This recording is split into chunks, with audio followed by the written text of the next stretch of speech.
गवारी साहेब कोण आहे? गवारी साहेब कोण आहे? कॉन्ट्रॅक्टर कोण आहे? त्यांना पुढे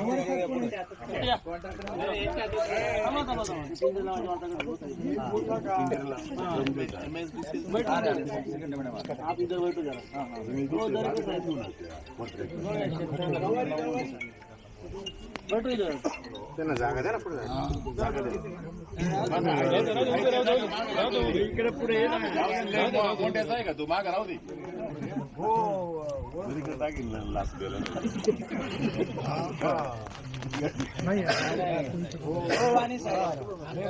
शेतकऱ्यांचं म्हणणं आहे, यांचंच नाव काय नाव?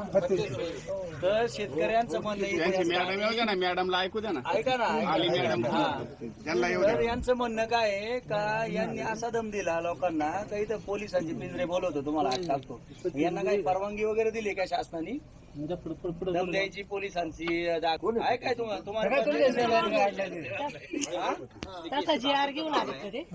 शासनाने आपल्याला आहे का? शासन बोले तो कोण? शासन बोले तो कलेक्टर भी आदमी, हम भी आदमी. तुम क्या गुंडागिरी करने के लिए आए क्या? ऑर्डर है, क्यों बोले? ऐसा क्यों बोले? तुम्हारे पास है क्या कोई? साइड को जागा छोड़ने को बोला है क्या?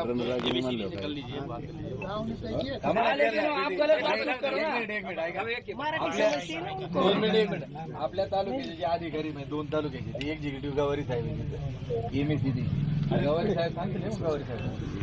गवारी साहेब काय विषय नाही, बसून बोला का? हा बोला आता. समजा आज या गावाचं आहे, त्यात अनेक गाव आहे. समजा आमचं गाव आहे, ते कसं झाले, जागा कशा केलेल्या आहेत, किती मेगा अलॉटमेंट कशी झाली असं गावकऱ्यांचं म्हणणं की ह्याच गावाला एवढी स्क्वेअर फूट किंवा एवढी हेक्टर घ्यायची, ही अलॉटमेंट तुम्ही कशी केली? ही अलॉटमेंट आपल्या सबस्टेशनच्या कॅपॅसिटीनुसार होती. आपली सबस्टेशन जवळचं इथं पिंपळगाव 5 मेगावॅटचं. एका MW साठी साधारणतः 3 ते 4 एकर जमीन लागते. म्हणजे एक आपल्याला आता ह्या गावाला दिवसा लाईट द्यायची, म्हणजे पंचक्रोशीला सगळ्या आणि हे गाव पण.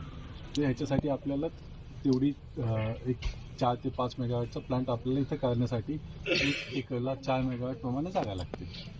2 हेक्टरमध्ये किती मेगावॅट होईल? 2 हेक्टरमध्ये 1 मेगावॅटच होईल. म्हणजे 5 एकर.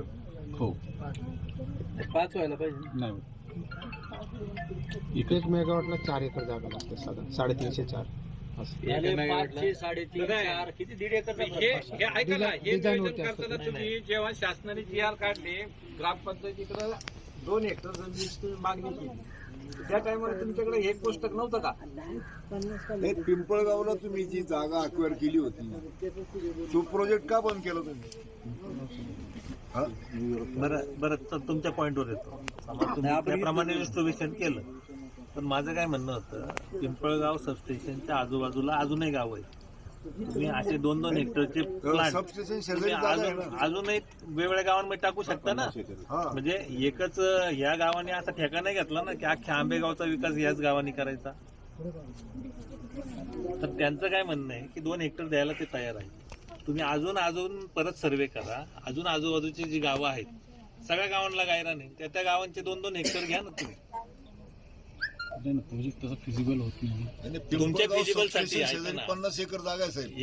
एका फिजिबल, तुमचं फक्त फिजिबल होण्यासाठी तुम्ही एकाच गावावर अन्याय नाही करू शकत. नाही ते साहेब काय करायला पाहिजे, त्या गावचं गायरान घेण्यापूर्वी गावाच्या ताब्यात सरकारने दिलं. आता कोणाची मंदिर असतील किंवा बैलगाड्याचे घाट आहे, तिथं लोकहितार्थ जी जागा लागते ती सोडून उर्वरित जागा तुमची शिल्लक असेल त्याचा तुम्ही विचार केला पाहिजे. पहिला प्लॅन केला पाहिजे, गावाला जागा पाणी केली पाहिजे. तुम्ही उपलब्ध कागद पत्रावर गायरान दिसते, क्षेत्र दिसते, त्याच्यावर तुम्ही टाकलेले हे असं एकंदर दिसते.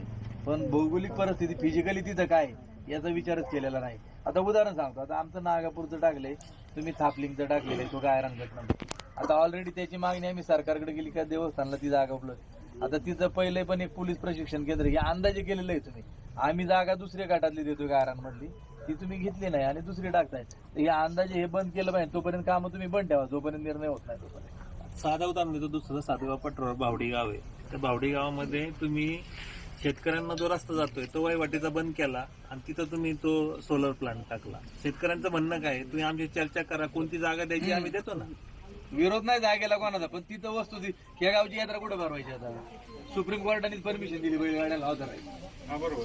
मग आता गावाने काय करायचं, ही संस्कृती आहे आपली. गावकऱ्यांचा विकासाला विरोध नाही, परंतु तुम्ही जो सर्वे करता किंवा तुमच्या पद्धतीने जे आरक्षण टाकताय त्याला विरोध आहे. त्यांचं म्हणणं आहे की आमच्याशी चर्चा करा. तर हे कोणी पाहिलेले तुमच्या डिपार्टमेंट सिव्हिल वाले, सिव्हिलचं कोण एक्झिक्युटिव्ह. तसं पाहिलं ना साहेब बरं का, म्हणजे फक्त पोरं वाढवायची सांभाळायची, त्यांचा झाडं उगवून नाही द्यायची ग्रामपंचायतची जबाबदारी, कोणाला अतिक्रमण करून द्यायचं नाही त्या गावच्या सरपंचाची जबाबदारी, त्या ग्रामसेवकाची जबाबदारी.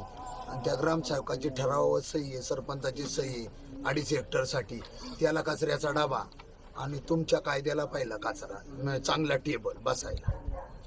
त्याने आतापर्यंत ह्या गावानी जागा तुमची संरक्षित ठेवली, ती चूक केली का?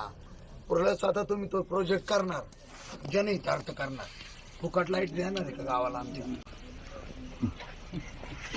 आहे का फुकट? काय आहे का फुकट? काय आमच्या गावाला काय विषय नाही, आपल्याला लोकांना जे गावाला काहीच नाही. गाव सहकार्य करते आंबेगाव तरी तुमचं तालुक्याची ते- यादी आहे की कोणकोणत्या गावामध्ये किती गायरान. तर ही एवढी गायरानेला जागा आहे, तुम्ही याच्यात सर्वे करा ना व्यवस्थित. तुम्ही तुमची फिजिबिलिटी बघणार, शेतकऱ्याचं काय बघणार, मग त्या ग्रामस्थांचं काय बघणार. अहो पहिली गोष्ट डॉक्टर साहेब, हे जे गायरान चांडोली खुर्दच आहे ना, अहो यांनी मोजणी सुद्धा नाही केली, अंदाजे चाललंय 100 फूट सगळी जागा सोडून आहे सगळी बाजूनी, आणि यांना तिथं सगळं काम चालू केले. गावाला काम बंद ठेवा, बाकी काय नाही. त्याच्या आपण काम बंद पाडायचं समजायचं.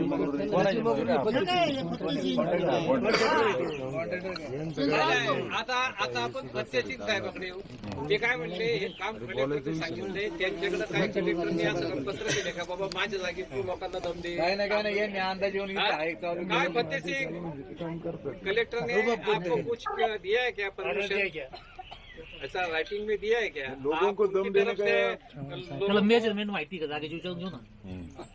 मेजरमेंट पत्ता आहे त्याला त्याला हे प्रश्न विचारायला उतरू द्या पहिलं. नाही त्याला काय सिव्हिलचं कोण आहे तुमचं? नाही यांना काय बोलणार, सिव्हिल त्याला तो दम देतो ना लोकांना. काय समाधान. ऐका याला काय करा, याला झाडाला बांधा. यांनी दम दिल्यावर म्हणजे याला झाडाला बांधा. मी तुम्हाला सगळ्यांना सांगतो. नाही सगळं त्यांच्याकडे मुळात आहे ना परवानगी नाही येते, आणि कोणालाही पण दम दिला ना पहिले याला सगळ्यांनी झाडाला बांधा. यांची गरज आला ना त्याच्या गाडी सकट हा काय प्रॉब्लेम नाही. आपला काय चावय बिवय नाही. गरीब आपले पारधी समाजाच्या महिलांना बाहेर काढले त्यांनी. इकडे काय नाही पण त्याचा दम द्यायचं काम नाही ना. त्याला कळण बांधून ठेवलं. हो सरपंच, त्याला बांधले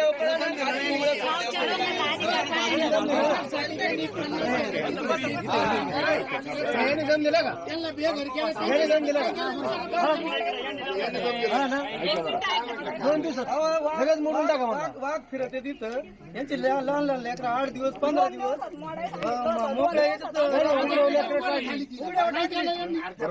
पण याला परवानगी दिली कोणी? 2 दिवसात नाही, सोपी गोष्ट नाही ना. 2 दिवसात जरा काढायचं. कोणी सांगितलं मोडायला तुम्हाला? कोणी सांगितलं? कोण होता माणूस? कोण होता? तीच माणसं होती.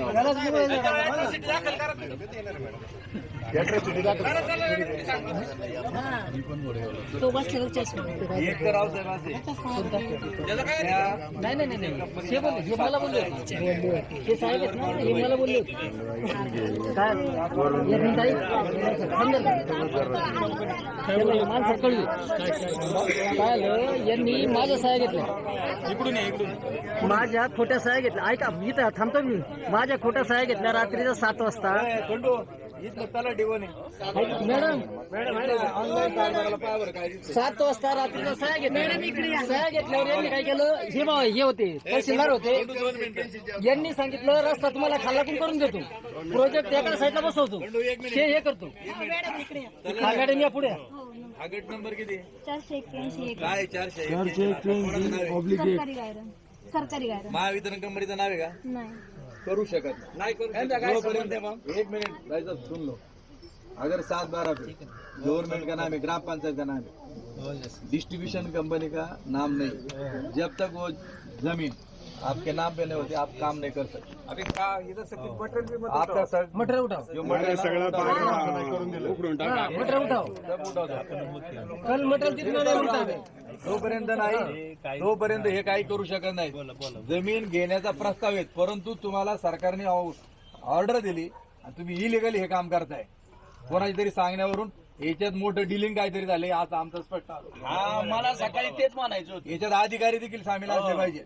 मोठी लाच दिलेली दिसते. आणि म्हणून तुम्ही नाही, अजिबात नाही, जोपर्यंत जमीन तुमच्या नावावर होत नाही तोपर्यंत तुम्ही सरकारी जमीन घेऊ शकत नाही. अजिबात ठेवायचं नाही. अहो साधारण ते ना ग्रामपंचायतचं गायरन असेल आणि ग्रामपंचायतला स्वतःची जरी इमारत बांधायची असेल ना, अंगणवाडीला नाव लावावं लागतं. रस्ता द्यायला तर नाव लावून घ्यायला लागतं. अंगणवाडीला एक सुद्धा. मिनिट साहेब, तुमचं दर गावात आता जिथं सजा आहे तिथं तलाठी ऑफिस मंजूर आहे.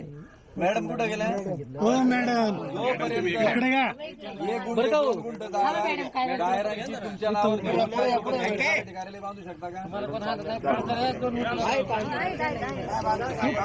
बांधताच येत नाही. बांधताच येत नाही. आपण गायरनात बांधायला ते अंगणवाडीच्या नावावर झाले सर बांधताय. याच्यात आहे ना कंटेम्प्ट ऑफ कोर्ट व्हायला पाहिजे. सुप्रीम कोर्टाची ऑर्डर आहे गायरान जमीन आणि तुम्ही काय ते करू आल्यावर शकत नाही. ते दम देते मला, कोणाला मला दम देते, सही माझी घेतली आणि मला दम देते. तो साहेब कोण आहे? काय तुमचं नाव काय? तुमचं नाव काय? मी तुमच्यावर आलो, तुम्ही मला काय सांगितलं, मी सही केली तर तुमच्याकडून हे घेतलं, रात्री 7 वाजता सही घेतली बरोबर अंधारात. तुम्ही काय केलं, खाल्ला रस्ता देतो, वरचा रस्ता देतो, मोजून घेतो, सगळं केलं. काय केलं याच्यातलं? गेलं काय? परगावच्या व्यक्तीला गावच्या माणसाला गेलं काही. त्याच्यानंतर मी परत आलो, घाटाला जमीन किती सोडली, बंधाऱ्यात किती सोडली, आम्हाला किती सोडली, हे तुम्हाला प्रश्न आला. काय याचं उत्तर दिलं तुम्ही मला? तो एक कॉन्ट्रॅक्टर दाढीवाला कोणता लिमगावचा कोणतो होता, त्यांनी काय दिलं उत्तर? यात चालतं का? तुम्ही साहेब अधिकारी ठीक आहे तुमचं हे, पण असं उत्तर समजा ठीक आहे, मी होतो आपण मी अधिकारी समजतो, त्याचं हे उत्तर का? हातूनच नाही एवढा तुम्ही साहेब 7-12 एक मिनिट तुम्ही 7-12 बघा आता तलाक डोळून घ्या. मॅडम आहे का 7-12? मॅडम ते ताबाबावती साहेब ते असं आणि ताबाबावती रद्द करून टाका. तो माझ्या बरोबर सुद्धा एवढं म्हणजे वाईट घाण बोलला, काय सांगू तुम्हाला, तरी मी त्याला हे केलं होतं. पाईपलाईन फुटलं बंद केलं का?